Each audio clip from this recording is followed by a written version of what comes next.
enough evidence saying that our magnetic field is actually weakening, and what will happen, if I'm right about this, is it'll get so weak until it eventually flips, correct? Yeah, because it's a complex situation, but I've done a lot of thinking and studying of the whole phenomenon of the Earth's magnetic field getting weak and beginning to drift, and then, as many scientists say, once it passes that period where it becomes weak and begins to drift off of its poles, away from its geomagnetic poles, north and south, then it begins to reverse itself. And you have to look at the cause. First of all, what causes the Earth's magnetic field to be generated in the first place? And once you understand that, then you can understand what mechanism would cause the magnetic field to reverse itself. Well, that mechanism that causes the Earth's magnetic field to be generated in the first place is the swirling circular motion of the liquid metal core within the Earth. The Earth has basically a core, an outer molten, mostly iron core. Mm-hmm. And within that mostly iron core is a hard, scientists believe, is a solid metal inner core that's smaller. So it's sort of like a solid, it's a solid metal core within a larger liquid outer core. Now, this outer liquid core swirls sort of like a whirlpool in your blender. If you've ever watched the food or liquefied food in your blender, it sort of creates a circular whirlpool. And that's what happens to Earth as a result, Earth's molten core, as a result of Earth's rotation. And that all makes sense, too. I mean, you could take a bowl of liquid and take an example of the potters. A potter. Do you ever see a clay potter? He puts a clay pot on a rotating pedestal, and a motor rotates that pedestal as the potter holds the wet clay and shapes it with his hand as the clay turns or rotates. Well, if you took a bowl of water and placed it on that rotating pedestal, you would see the same kind of swirling action that occurs within the rotating Earth. Now, that magnetic field, as long as that swirling motion of the Earth's molten iron core is smooth and regular, then you're going to have a very nice, strong magnetosphere surrounding the Earth. It'll be vertical. The lines of force will be vertical. That is perpendicular to the horizontal flow of the molten core itself. So the magnetic field is perpendicular, like the skin on an apple. You'll see those little striations or streaks, vertical streaks on the skin of one of those delicious apples or a different kind of apple. You'll see vertical streaks. Those streaks might be likened to the invisible vertical magnetic field lines surrounding the Earth. So as long as that swirling molten core is smooth, it revolves in a smooth swirling action, then the magnetic field will be strong. But what is happening now is you're getting these irregular blasts of electrical particles, negative electrons and positive protons from the sun, which are excessive, more frequent, more powerful than in normal times. And as a result, this energy, the electrons,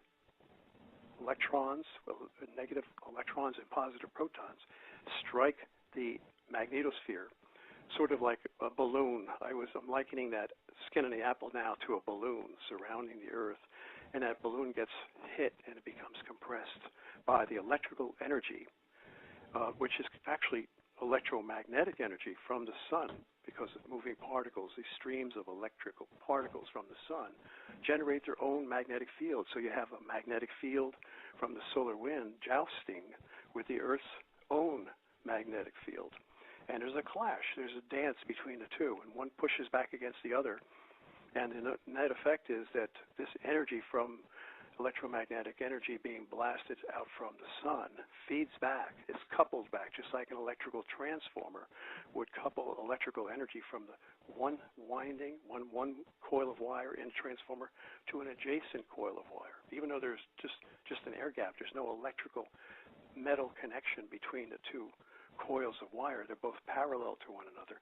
Still, that electromagnetic energy is coupled from one wire to the primary winding to the secondary winding of a transformer. Likewise, that energy from the solar electromagnetic sun's solar wind energy is coupled into Earth's magnetic field. It feeds back, just like into the core of an apple, feeds back, and now it begins to disturb that solid iron core, that nugget within the swirling molten core of the Earth. And that core, that solid nugget, that metal core, deep within the center of the Earth, begins to get pushed.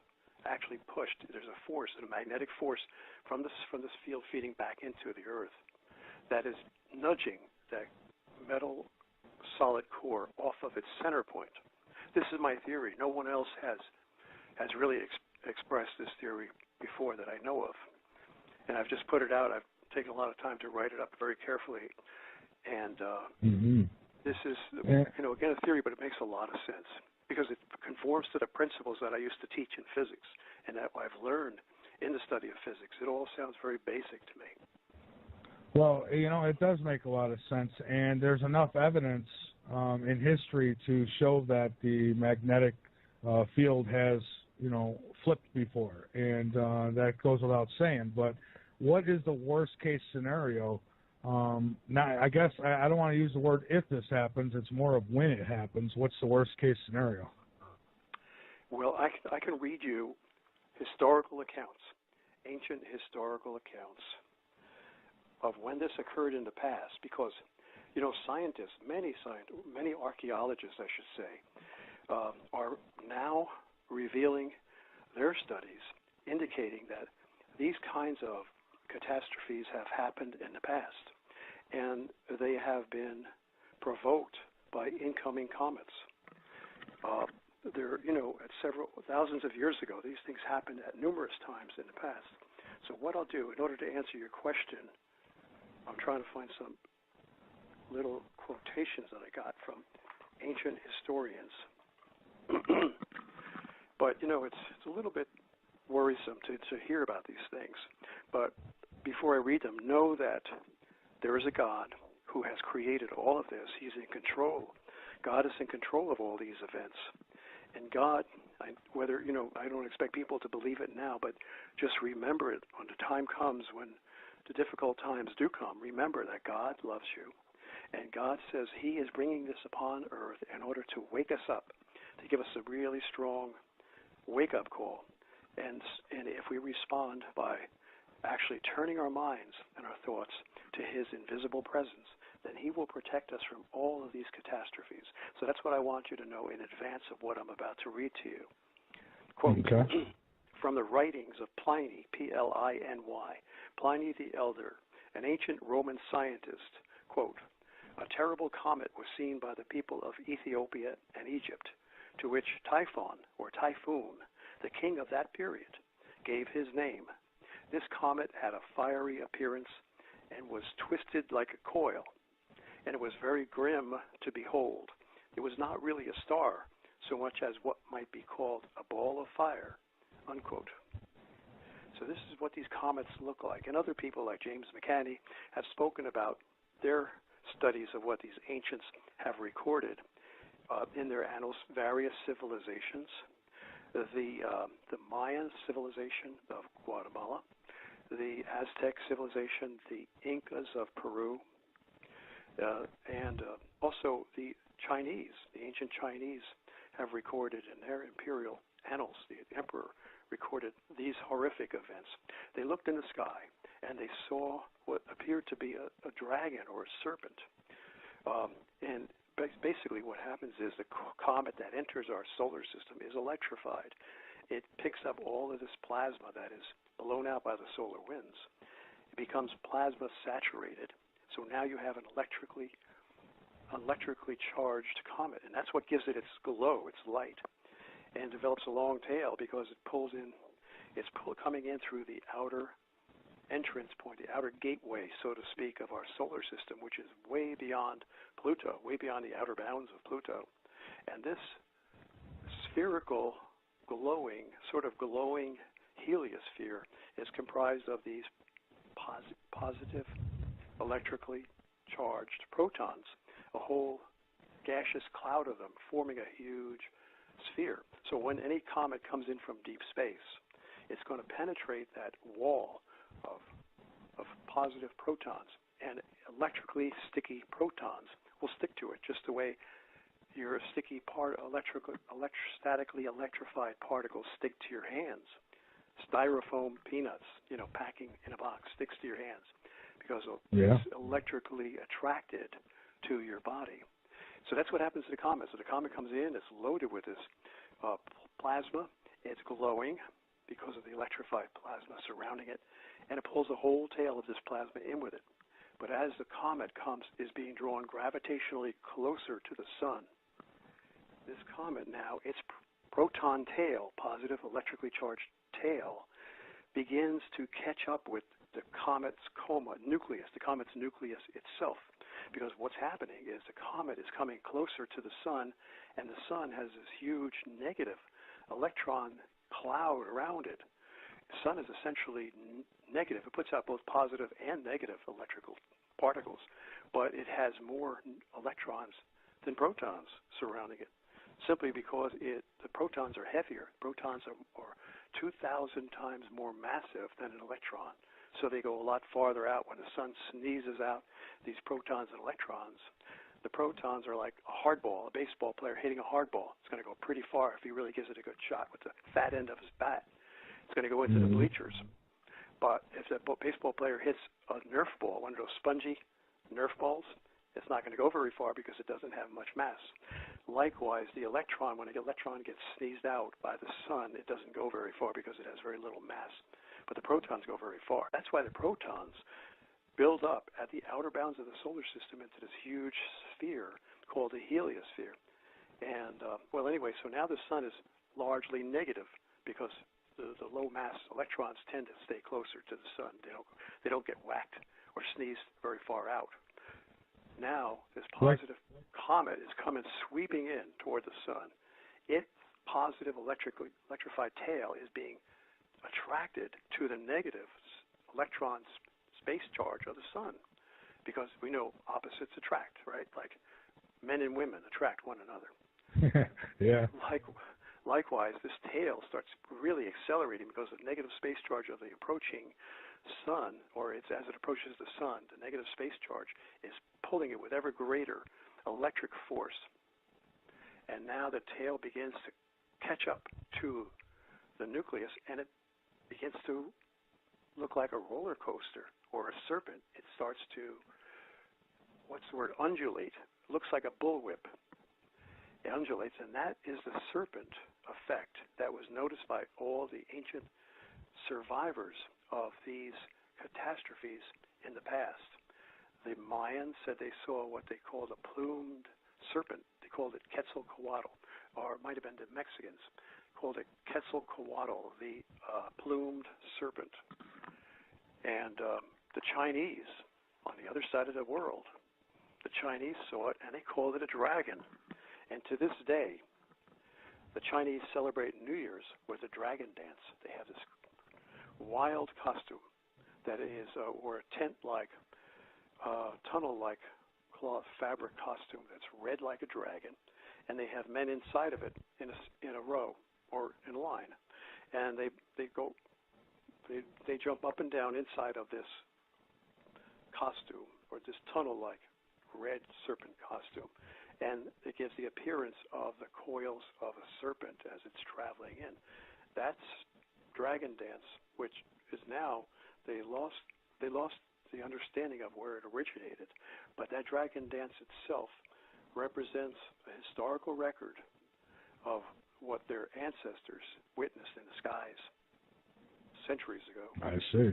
Hey, John, if there's a way, maybe you could shout at us just a little louder. You're coming in a little low. For everybody. Yeah, I'm trying. I guess I thought I was. Okay, I'm sorry. Well, let's see. Let me read on now. They said this to quickly cover what I just said. They saw this fiery appearance in the sky, and it was twisted like a coil. It was very grim to behold. It was not really a star so much as what might be called a ball of fire, unquote. Now, quoting Caius, C-A-I-U-S, Julius Solinus, a Latin author of the 3rd century, writing about the people living on the southern borders of Egypt, quote, "The inhabitants of this country say that they have it from their ancestors that the sun now sets where it formerly rose. That's kind of scary to think about that. It's kind of incredible, it is incredible to consider that concept of the sun setting where it rose. That would mean that the Earth would have to rotate in a different direction, change its direction of rotation. And indeed, it sounds like it's impossible to do such a thing. But imagine a bowling ball. If you were to take a bowling ball on the conveyor, what do they call it? The track where the ball comes up when you go to take the ball, before you pitch the ball down the alley, you grab the ball off of this conveyor. Now, suppose you were to let it spin on there, and if it's spinning in one direction, the only thing that could change its direction would be the hand of the bowler, his palm, on the ball, forcing it to change its direction. So it would take a great deal of force, a tremendous amount of force, to change the direction of rotation of the Earth. However, if there were something akin to an external hand, a giant external hand, that could do it, and that hand would be a gravitational force of an incoming huge body. The gravitational pull, it doesn't have to touch the Earth. It's just the gravitational pull of that incoming, intruding large body acting upon the Earth. As it gets close enough, it will exert enough force to overcome the rotational momentum of the Earth and change its direction. And that is what has happened in the past. These people recorded it. They didn't make this up. But let me just continue on from Pomponius Mela, a Latin author of the 1st century. Quote, the Egyptians pride themselves on being the most ancient people in the world. In their authentic annals, one may read that since the Egyptians have been in existence, the course of the stars has changed direction 4 times, and that the sun has set twice in that part of the sky where it rises today. End of quote. So here you have the Egyptians recounting the same effect, that the Earth had changed its direction of rotation. Mm-hmm. So this is the kind of worst-case scenario that you're talking about. And this is just from the magnetic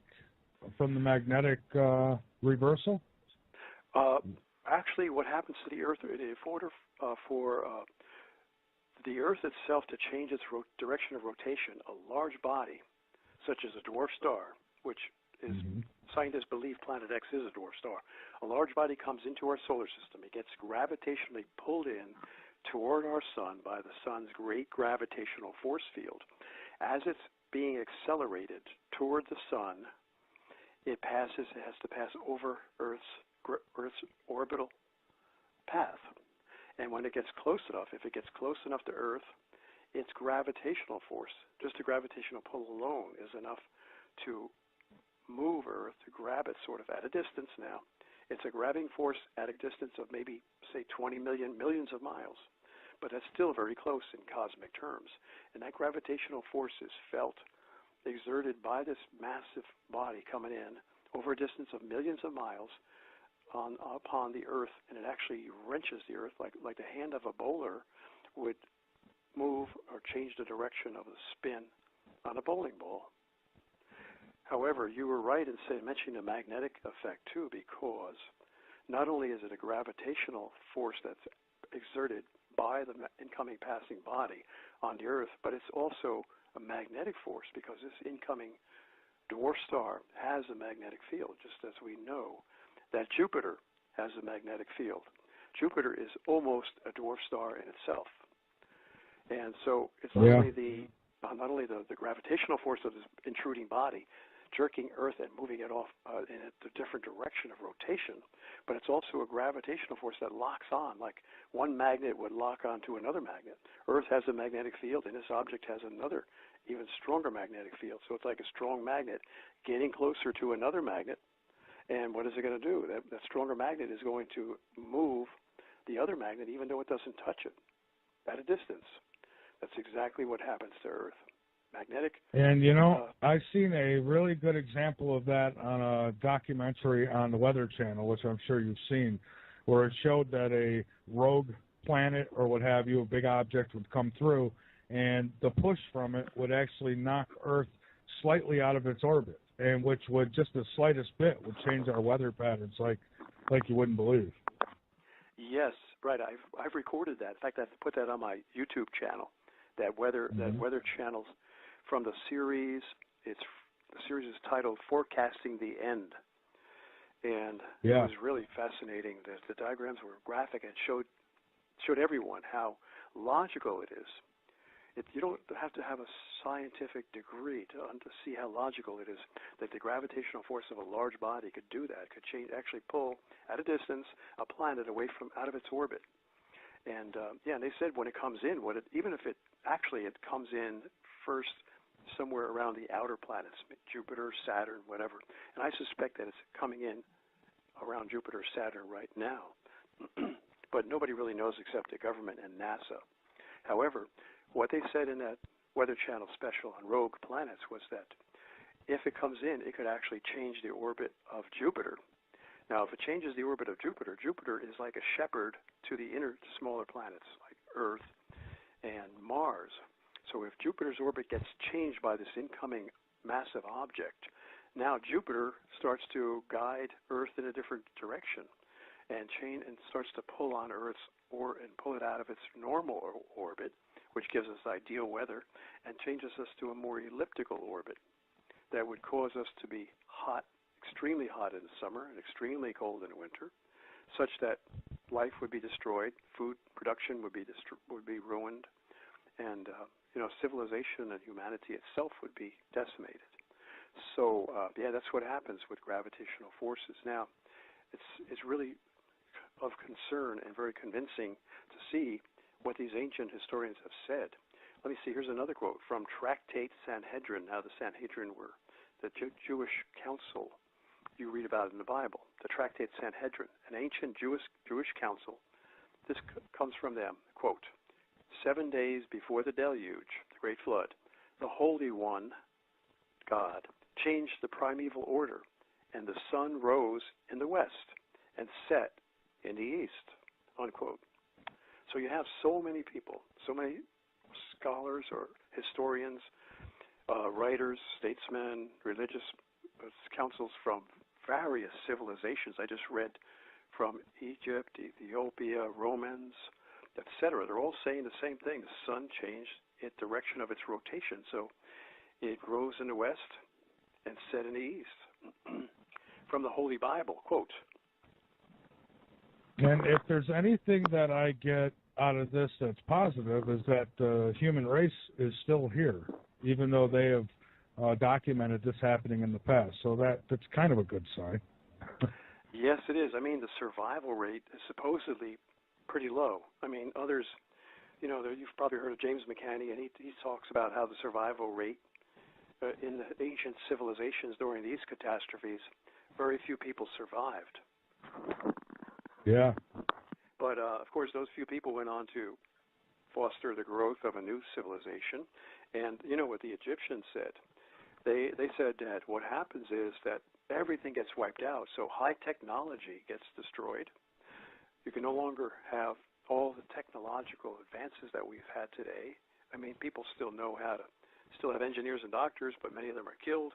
There's no electricity. There's no way to continue our very delicate interrelated web of technological services and systems. It gets easily disrupted. It's a very fragile system that we have in all sorts of, in our way of life, technologically. So everything gets destroyed, and mankind, the survivors, few survivors, go back to a primitive existence. And they have to start all over again, and it takes thousands of years for them to develop again. Ancient and then historians, this thing comes around again. Yeah, I mean, ancient historians go back to the sinking of Atlantis, which they estimate was around 9,000 BC. And they had flying machines. They had high technology. They were very much like the United States. They had advanced weapons. In fact, not only were they technologically like the United States, they were also an imperialistic power. Just like all men. All men become that way. You become great evil men, seize the reins of power just as they have just as they have done in this country. And they use it for evil purposes to conquer and destroy, conquer and kill other people, take over and try to usurp all the power and wealth of the rest of the world, enslaving the world. This is not new. This is the way evil men rise to the top and destroy civilizations. It's happened in Atlantis, and it's happening today. They're using the power and wealth of the United States for their greedy, evil, destructive world domination. That's right. Hey, John, hang on a moment. We've got to take a break, and I think that's the same thing with us here. I think that the secret to the game is, as Peter says often on World Watchers, love, for one. And you won't hear me say that too often, but love and communion, coming together for the cause, for the better cause, to better humanity. I mean, rather than putting billions of dollars into blowing people up and making the bigger, better weapons, if we had all come together and put them resources into bettering mankind, we'd probably already have another planet inhabited. Maybe we could come back after things happen and fix it up again, and that kind of thing. I think that's probably the way it is meant to be, and we're, as human beings, we're just too damn stupid to figure it out. I mean, we'd rather kill our neighbors, kill our fellow human beings, than come together, work together, and survive as a race. It's puzzling to me. It really is. But John, we are back, and what do you think? You think that's the goal? Michael, I'm glad you mentioned that. It's only a few people who are really evil who rise to the top and seize power. Everyone else, the majority of the people, are peaceful, no matter what nation they come from. Excuse me. No matter what nation they come from, people are peaceful. They want to get along with one another. But few maniacal people are the ones who you have to be maniacal in order to struggle and kick and fight and stab and scratch your way to the top. And that's what happens. The greedy, maniacal demons are the ones who seize power, and they steer entire nations into death, into wars and death and destruction. Instigators in the playground. Yes.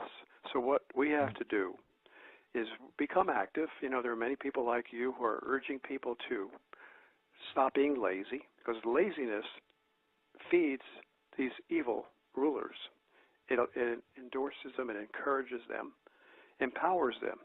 They take power and they use our money, our earnings, and our collective power to do their evil and destroy the world. So we have to be active. Governments are all fearsome, as our founding fathers told us. They're fearful masters. So we have to be their master. We have to, basically, I don't have any faith in representative government, because when you appoint a representative, that guy is going to become corrupted. I don't want anybody representing me but myself. And I feel that you probably feel the same way. You want to represent yourself. They should not be passing laws that I did not want them to pass. I just leave the Constitution the way it is and don't pass any laws. That's right. Exactly. I feel the same way. We need to get rid of representative government. I mean, no matter how fail-safe we make it, evidently it fails. It's never safe. It always fails. Look what a wonderful system our founding fathers set up, and look how they perverted it, destroyed it, simply by disobeying, violating the Constitution continuously. So anyways, it's you, and it's not really us that are causing all this. But what happens is we have a God. Now, people find this hard to believe, and I never used to believe it myself until God drew me to him. If you read God's account of what happened to the ancient, his chosen people, Israel, which, that was just a chosen race, I guess, or nationality that typified or drew a portrait. God was drawing a portrait of those people who are today spiritual Israel. It doesn't matter. God doesn't care what color you are, what nationality you are. He doesn't favor one people over another. The Bible says that God is not a respecter of persons, but those Israelites represented the people who, of all nations, that minority who would find heart in their heart to know that there is a God with them, even though he's invisible, to see all the evidence of his creation. And those people would turn their minds to God, and those are the ones that he calls spiritual Israel. So you and I have that Spirit of God in us. You may not even know it. And it took me a long time for me to know it, but when you have this burning desire to speak to others, to try to right the wrongs that exist in the world, to try to speak out against injustice and cruelty and greed and murder, then you are indeed motivated by the Spirit of God. That's right. And now you've got His Spirit in you. Agree. And with that, you recognize God's presence, and the recognition of his invisible presence is what will drive out the demonic spirits. There are also evil spirits from these evil men. So basically, this is a spiritual battle. I know it's hard to believe, but we can talk about it more in the future. Well, anyway, getting back to this, God gets so fed up. I should say, fed up is a good term to use with God. He knows that the world is going toward its own destruction, which is what's happening today because of these evil rulers that we have dominating the world. They get the high technology in their hands, and then they become a lot more dangerous than Julius Caesar, because Julius Caesar did not have that high technology, nor did Genghis Khan. But now they can destroy the world. Well, God has to put a stop to it. And the Bible, the book of Isaiah, there are many places in Isaiah and in other books of the Bible that show me that these men, they didn't go out and make up this stuff. They actually said, hey, I got these words that came from God. I mean, in my mind. These words were planted in my mind. I didn't make them up. And you could see it makes sense. I get this from Isaiah chapter 13. Quote, behold, the day of the Lord cometh. That means like the end where this world is destroyed with a pole shift. The day of the Lord cometh, cruel, both with wrath and fierce anger. So God is angry at what the mankind or these evil men are destroying the world. Fierce anger to lay the land desolate, and he shall destroy the sinners thereof out of it. For the stars, now this is really scientifically logical. For the stars of heaven and the constellations thereof shall not give their light. The sun shall be darkened in its going forth. In other words, during the daytime, the sun will be darkened. And the moon shall not cause her light to shine. Now this is God speaking. And I will punish the world for their evil, and the wicked for their iniquity. And I will cause the arrogancy of the proud to cease. George Herbert Walker Bush, Rothschilds, Rockefellers. I will cause the arrogancy of those guys to cease, and will lay low the haughtiness, the pride, the arrogance of the terrible. Therefore, I will shake the heavens, and the earth shall undulate. Get that? The earth shall, in Hebrew, if you look up the word that's used in the King James Bible, and translate it correctly into its original Hebrew form, it says, therefore I will shake the heavens, and the earth shall undulate or wobble out of her place in the wrath of the Lord of hosts, and in the day of his fierce anger. The book of Isaiah, chapter 13. So God is forewarning us that the earth is going to wobble, and there's only one way to do that, to make the earth wobble. If you, as a physicist, physicists would say there's only one way to do it, either with gravitational force or magnetic force or both, a combination of both, and that's exactly what this incoming dwarf star, Planet X, has, which is estimated to be larger than Jupiter. It has tremendous mass, and we learn in physics, the larger the mass of a body, the greater its gravitational pull is. And it also has a strong magnetic field. So as it passes by Earth, as it's being gravitationally pulled in by the even larger sun, toward the sun, it has to pass over Earth on its way toward the sun. As it passes within millions of miles of Earth, which is close, it will exert its gravitational force and its magnetic force to lock on to Earth and yank it. Like a bowler would put a spin on the ball. As the bowling ball is released from the bowler's hand, he throws his hand up and puts a spin on the ball, and that's what gives it that hook. Well, the same thing happens with this huge gravitational and magnetic invisible hand at a distance of millions of miles away as it passes by Earth, and that's how you can get the Earth can be made to change its direction of rotation, or not only rotate in a different direction, but what about north to south? Instead of rotating horizontally, it can be made to rotate vertically so that the North Pole rotates down toward the equator, and the equator rotates up toward the North Pole. Now, it doesn't have to rotate that far, but if it rotates vertically even 20, 30 degrees, then you have tremendous devastation. That's called a pole shift. The geographic poles are actually shifted, and this has been proven to have occurred in the past. And some of the most convincing and graphic evidence of that vertical rotation of the Earth, the pole shift, occurred probably, and the stars of the movie, these young people, go into the New York Museum of Natural History, and they see these mammoths, these big woolly mammoths, which are like giant elephants with brown fur and large curved tusks, and the mammoths are, I guess what you'd call stuffed or mounted anyway.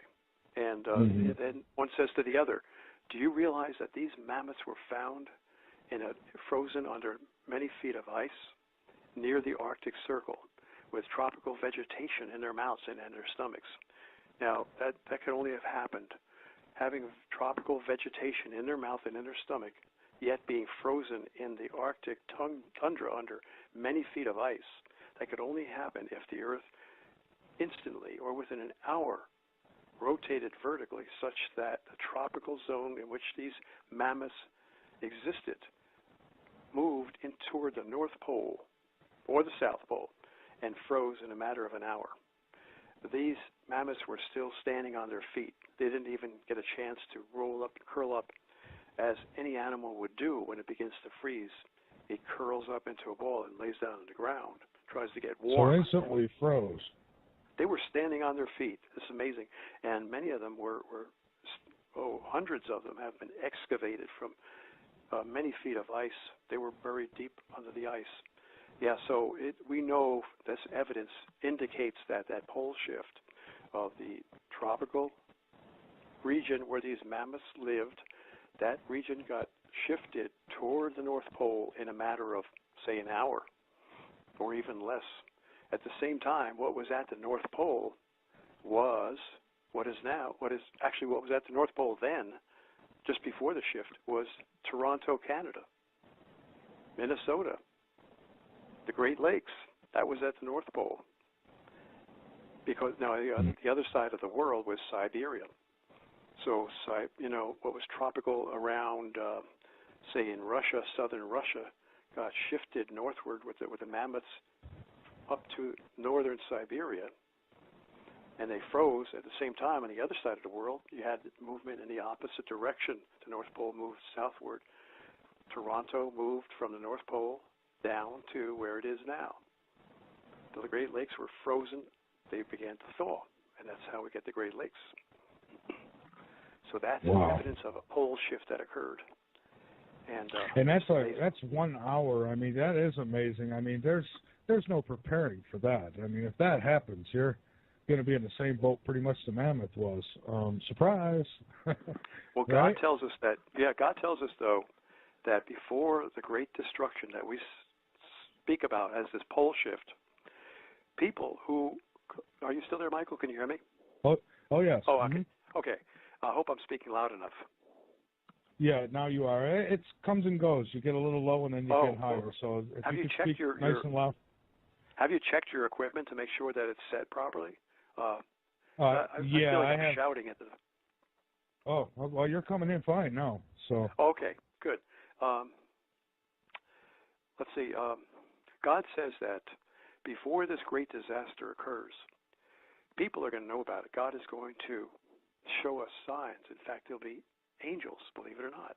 And there'll be many ways that God will communicate to us his outreach to us, asking us to turn our minds to him, call out to him with our hearts. And of course, you're going to call out, and I'm going to call out with all my heart, because I'm going to be in terror, stark terror, at what's going on the earth. So, and I know there was one time when I was in combat, in a combat zone, and I thought I might get killed that night. I thought I might not wake up the next morning. And for the first time, I went from being an atheist to somebody who actually talked to God. that shows you that most everybody, most people will call out to God when they're in terror, in fear of losing their lives. No atheists in foxholes, huh? That's right. So God says, if you call out like I did, even though I was an atheist and I had did not deserve to be forgiven, God will forgive me at that moment. But I don't want to wait. I don't want to, impose upon His graciousness. I want to bring my heart to God now, every day, as much as possible. Forcibly make myself aware of His invisible presence, so when the destruction comes, He says He will supernaturally, now this is amazing, supernaturally take us up off of this destroyed earth before it goes into self-destruct. He will take us off of this earth. The Bible says that in several places very clearly. But it won't be the body. The body will stay behind. But the spirit, which is essentially the soul, is energy of some form, which constitutes our real being or real existence. That energy will be taken up in an instant, it says, in the twinkling of an eye. Well, how quickly is a radio signal transmitted into space or across around the world in an instant at the speed of light? Energy can be transmitted at the speed of light. Now, people say, well, I don't want to be energy. I mean, I want to be a person, But what our soul is energy housed in a body, in a physical body. And God promises that He will give us a brand new body. And that body, if we think this body is great when you're young, I mean, I'm not talking about when you're old. If we think this young or youthful body is wonderful, and it is fantastic, it's nothing compared to what the eternal body will be when God takes us up. When we call out to Him, He will take us up in an instant off of this self-destructing earth, and we will get new bodies. Sounds impossible, doesn't it? It really does. But isn't it impossible that a human being could exist? The most marvelous machine ever known, that a human being could be created? Well, it's happened, hasn't it? And that trees can be created, and planets, and animals, and flowers, and everything was created out of nothing by God. People might say, well, that evolved, but it's even dumber to think that all this evolved than it is to think that God created it. Because how could you have evolved? If you look at your eyes, what a fantastic invention. I mean, mutations cause that. Mutations are destructive. If you get irradiated, your cells of your body become mutated, destroyed, turn into grotesque cells that are deadly and dying. That's what radiation does when it causes mutation. So if our unbelieving, ignorant scientists tell us, oh, we evolved by mutations. Well, mutations could not make create a marvelous machine like the human body from nothing. Mutations would only degrade the human body to nothing, not create it from nothing. So it's crazy to think that we evolved. So the only other explanation is this marvelous body. 2 eyes for stereoscopic vision. The reason you have 2 eyes is because you're able to see depth. The reason you have 2 ears is to allow you to detect where a sound is coming from. And you have a nose that's able to smell thousands of different fragrances. And God creates the fragrances with flowers. It's just amazing. So that the evidence is overwhelming that we were created. So don't be cynical or skeptical. I urge people not to be skeptical about the ability of God to take this soul zapped up in the sky from the self-destructing earth and give us a brand new body. Because He's done the miracle already with this body. So He's going to do capable of giving us the miraculous new eternal body where there's no more evil, no more new world order, no people abusing you and oppressing you, enraging you every day with atrocities and abuses and crimes against humanity. No more of that. These evil men will be put to rest because the evil spirits, the evil fallen angels that are now dominating these evil men and controlling them like puppets, those fallen angels will be destroyed. Getting back to John, I just want to say that I have absolutely no doubt that there is intelligent design behind everything we are and see. I mean, it's all in just such a fine balance. I mean, to think that everything just developed that way. Yeah, I agree with you. That sounds crazy to me. I mean, if a statistician... Sorry to interrupt. No, it's okay. If a statistician were to give you the odds as to the odds of this whole world coming together with the Earth revolving just in the right distance around the sun so that you have the four seasons and fragile human life could exist at these very narrow temperature range from winter to summer, and with crops being able to grow and flourish with just the right amount of rain, and it's just amazing. The odds of that happening by accident and the human body coming about, with just look at the human hand, it's just amazing. 4 fingers and 1 opposing thumb. And with that hand, 4 fingers and an opposing thumb, you can play the violin, or you can build foundation walls with masonry, or you can do anything with those hands. You can paint. It's just a miracle what the human hand can do, and how the joints of the knee, so that your legs can bend and you can walk. You know, you've got legs that are designed, and feet that rotate on the ankles so that you can walk and run, and arms that can move. You have two portions of the arm that bend and allow you to pick up things. So the body is extremely well made and functional for a variety of different tasks. Anyway, getting back to these quotes, we all know that legends are the way that many ancient civilizations have passed down their historical records through spoken word, legends, sagas.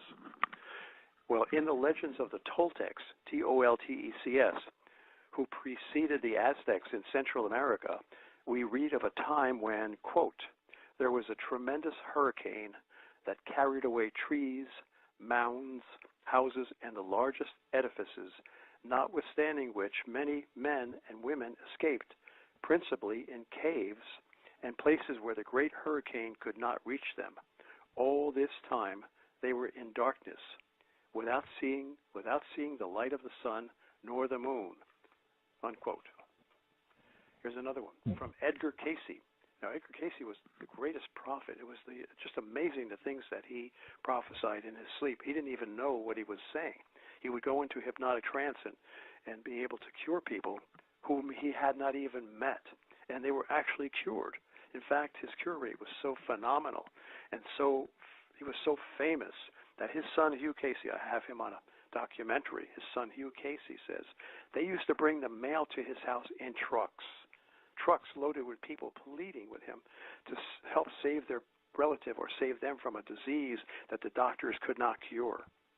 So this man had some power of God, and he always said it was from God that he got this power to actually know what was the cause of a disease that a person had without even seeing that person, even if that person were miles away. Sounds incredible, but it's documented. It's all documented in a huge library called the Association for Research and Enlightenment in Virginia Beach, Virginia. Now, me being of scientific background, I had to accept this as being absolutely true because it's been proven. The documentation is all there. Well, when he was in his trance healing people, and of course they recorded everything, his wife and secretary recorded everything that he said about the patient and what was the cure that he advised while he was in a trance. However, during these trances, he would also not only cure people, but he would come up with prophecy of what was the things that were going to happen in the future.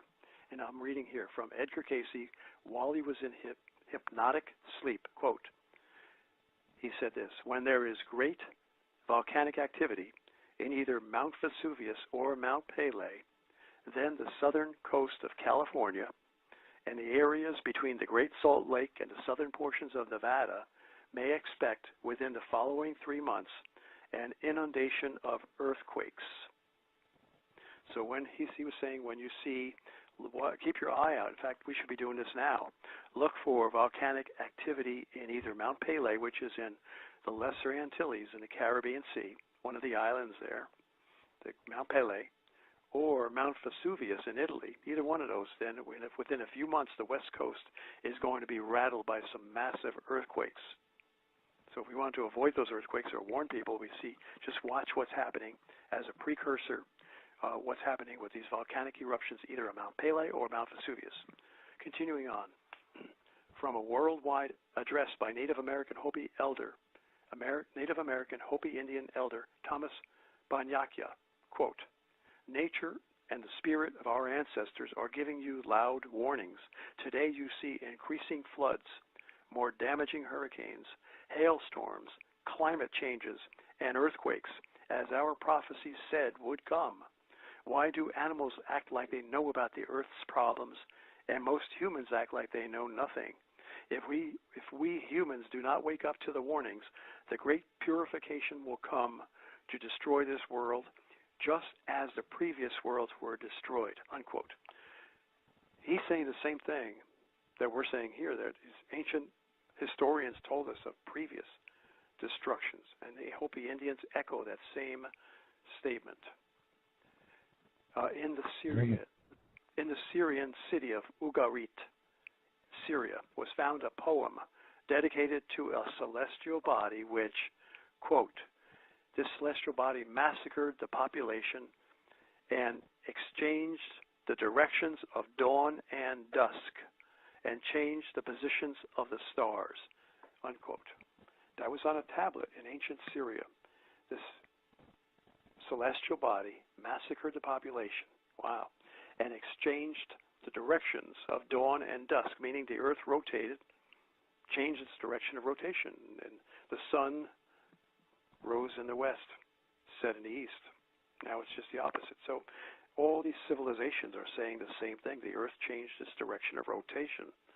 The Eskimos of Greenland told missionaries that in an ancient time, the earth turned over and the people who lived then were scattered to different parts of the earth.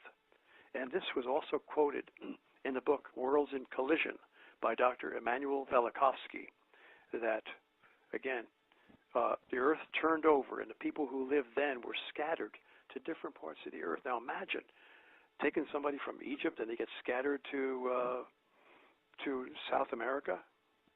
How could that happen?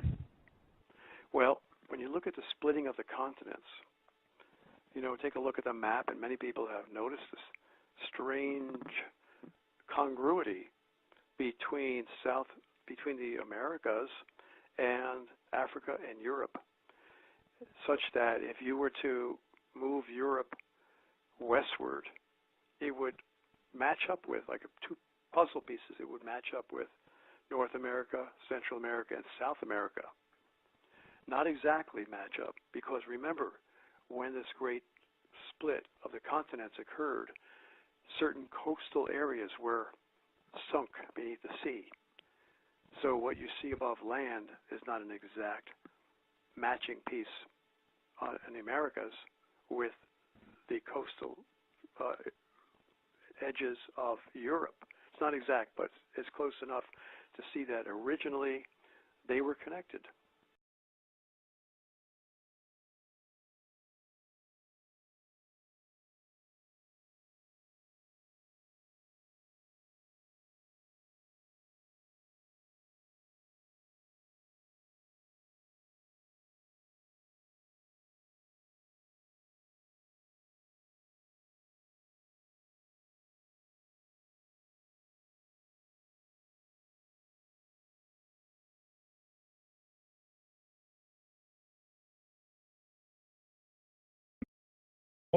Enough evidence saying that our magnetic field is actually weakening, and what will happen, if I'm right about this, is it'll get so weak until it eventually flips, correct?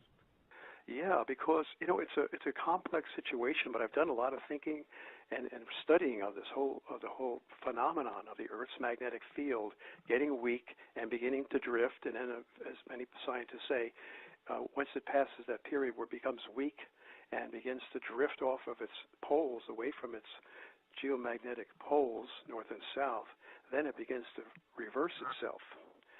And you have to look at the cause. First of all, what causes the Earth's magnetic field to be generated in the first place? And once you understand that, then you can understand what mechanism would cause the magnetic field to reverse itself. Well, that mechanism that causes the Earth's magnetic field to be generated in the first place is the swirling circular motion of the liquid metal core within the Earth.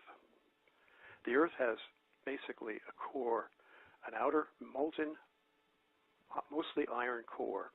Mm-hmm. And within that mostly iron core is hard scientists believe is a solid metal inner core that's smaller. So it's sort of like a solid, it's a solid metal core within a larger liquid outer core. Now, this outer liquid core swirls sort of like a whirlpool in your blender. If you've ever watched the food or liquefied food in your blender, it sort of creates a circular whirlpool. And that's what happens to Earth as a result, Earth's molten core, as a result of Earth's rotation. And that all makes sense, too. I mean, you could take a bowl of liquid and take an example of a potter. Do you ever see a clay potter? He puts a clay pot on a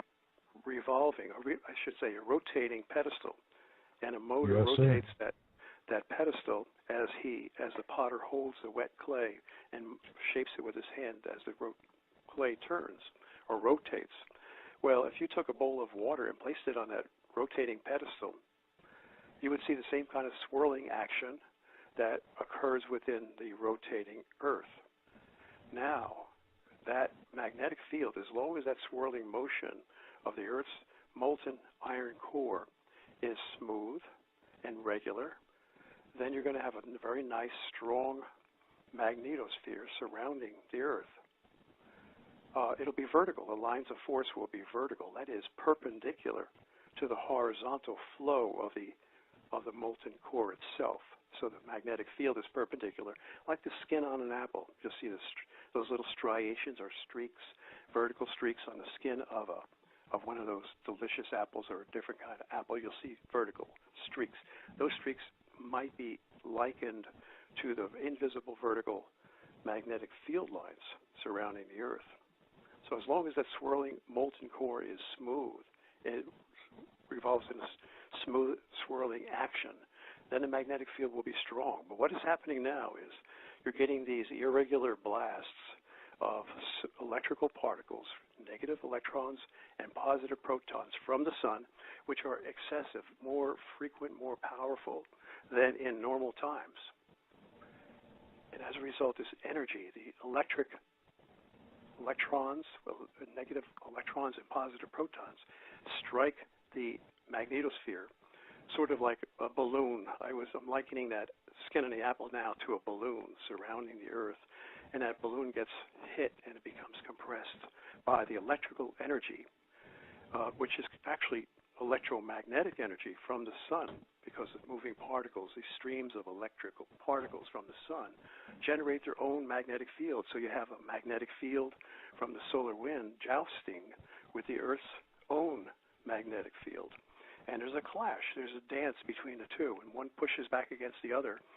And the net effect is that this energy from electromagnetic energy being blasted out from the sun feeds back, it's coupled back, just like an electrical transformer would couple electrical energy from the one winding, one coil of wire in the transformer to an adjacent coil of wire. Even though there's just an air gap, there's no electrical metal connection between the two coils of wire, they're both parallel to one another. Still, that electromagnetic energy is coupled from one wire to the primary winding to the secondary winding of a transformer. Likewise, that energy from the electromagnetic sun's solar wind energy is coupled into Earth's magnetic field. It feeds back, just like into the core of an apple, feeds back, and now it begins to disturb that solid iron core, that nugget within the swirling molten core of the Earth. And that core, that solid nugget, that metal core, deep within the center of the Earth, begins to get pushed, actually pushed. There's a force, a magnetic force from this field feeding back into the Earth that is nudging that metal solid core off of its center point. This is my theory. No one else has really expressed this theory before that I know of. And I've just put it out. I've taken a lot of time to write it up very carefully. And this is, again, a theory, but it makes a lot of sense because it conforms to the principles that I used to teach in physics and that I've learned in the study of physics. It all sounds very basic to me. Well, it does make a lot of sense, and there's enough evidence in history to show that the magnetic field has, flipped before, and that goes without saying. But what is the worst case scenario? Now, I guess I don't want to use the word if this happens. It's more of when it happens. What's the worst case scenario?